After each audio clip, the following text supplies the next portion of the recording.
Hey guys, welcome to the High Mountain Homestead, and today I am going to be talking about irrigation, specifically what irrigation can look like if you have a less than ideal setup. I'll talk about what mine looks like, some of the challenges that I've overcome, and some of my plans for the future, but mostly it's how you can get it done on the cheap, regardless of your circumstances. If you're new to this channel, welcome. If you like what you see, I hope you subscribe to the channel. We are a homestead operation dedicated to creating better soil, better plants, better animals. And today, while talking about irrigation, we're hitting all three of those marks.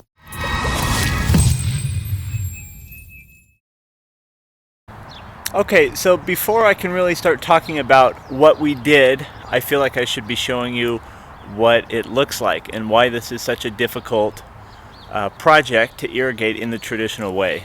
Okay, so I've got my whole property is 1 1/4 acre, and this back lot, my pasture, I would guess, is something like 2/3 of an acre, maybe a little bit more.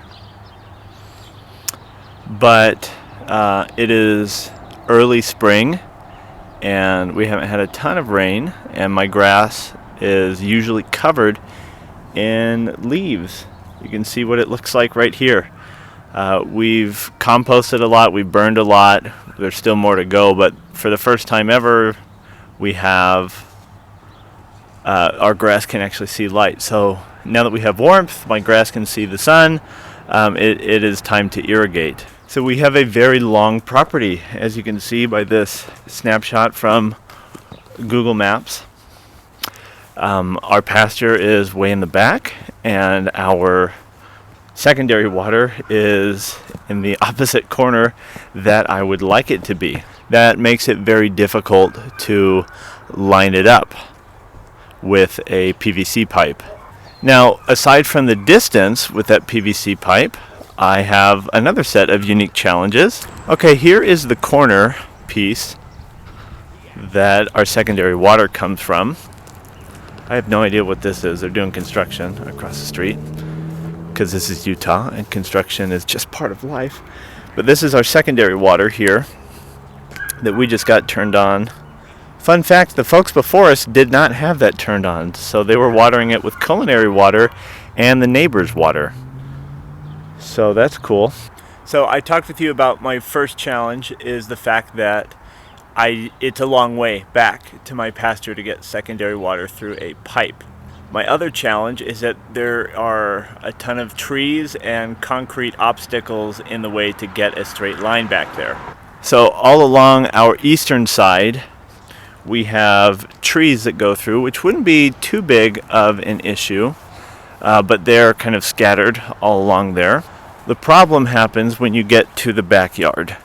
So now we're in the backyard, and you can see I've got this kind of concrete barrier that I would have to get through.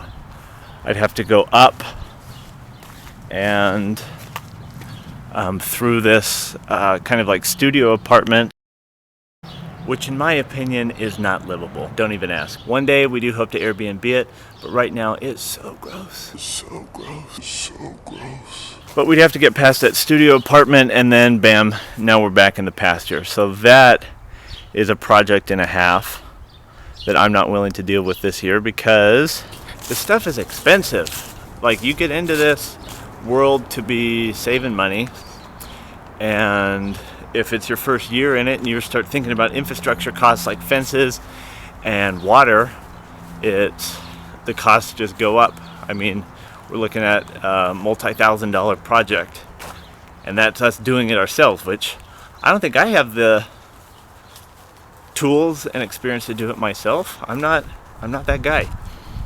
Okay, so let me talk with you about what I actually did. Now, we couldn't do PVC pipe, which would have been best for pressure, because if you've got secondary water going back out there, sprinklers is going to be your best thing. Okay, so my other option for doing this irrigation would be to go under my driveway and down a line. I do run into a lot of the same problems that I would being like concrete pieces in the way, but I think that would be really good long term. Another reason why I would like to get it over this way, you can see I've already got one of my hoses over here, is because this is where our raised planter beds are going to go.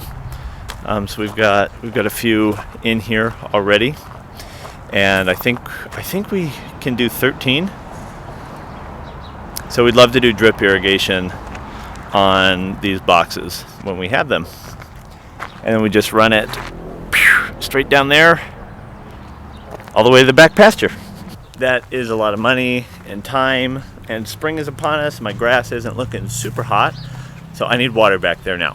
So that's why we're doing it on the cheap and on the flexible. What's cheap and flexible? Hoses. So from our secondary water bib to where I need it, all the way to the back, is about 500 feet. So that's 5 100-foot long hoses. We found a pretty good deal at our local farm and ranch store for about $32 or $35 a hose. It came out to about $170. A lot cheaper than doing all the pipes and stuff like that. Still, like a $200 cost isn't awesome, but it's a lot better than pipe because it gets the job done for today. So every day I have the joy of coming out to the front yard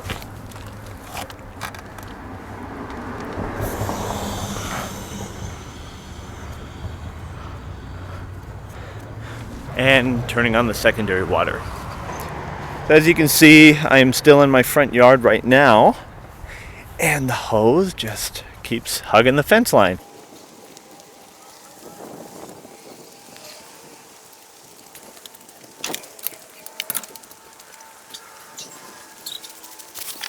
So I've got the hose back here. Now, as far as getting sprinklers go, I have two options right now. One is kind of the ready to go out of the box option. The other one needs a little bit more work, but is going to be useful when my grass grows taller. Let me show you what I got. So this sprinkler head was actually something we just found here. The previous owners left it. It must have been what they were doing with their culinary water. It's a sprinkler head that's got a 360-degree range.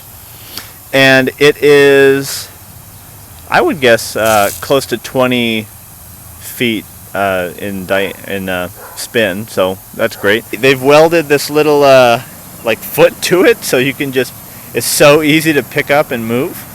I do that maybe once or twice a day right now. In the future, when everything is not starving for water, I won't move it so often, but right now I move it pretty often.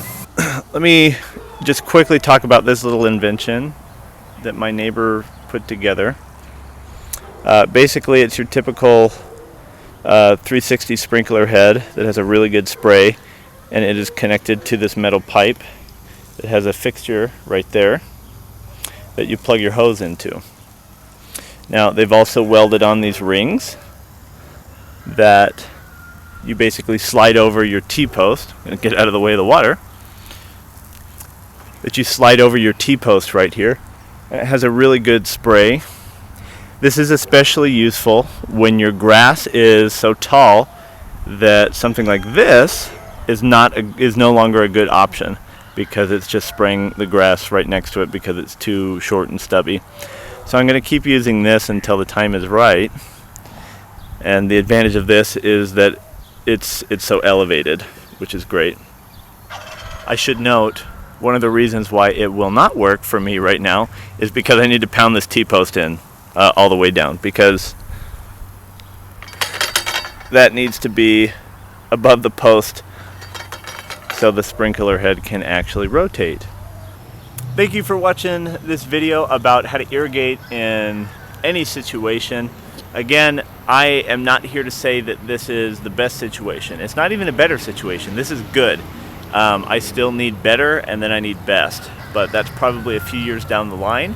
For right now, it's doing everything that I need it to. I guess when summer comes around, we'll see if it really does pass the test. Maybe I'll need to get a splitter so I can get two sprinklers going at the same time. But we'll see if I have the pressure for that when the time comes. Just want to say again, thank you for watching this video. If you have any comments on how you would do it or how you've gotten through kind of awkward irrigation settings, please drop them in the comments. I would love to know them. I'm sure the community would love to know them. So please share your tips and anything else that I may have missed. We're the High Mountain Homestead. I'll see you on the next video.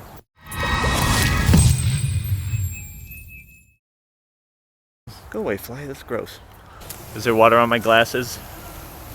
Yeah, there's water on my glasses. I got wet.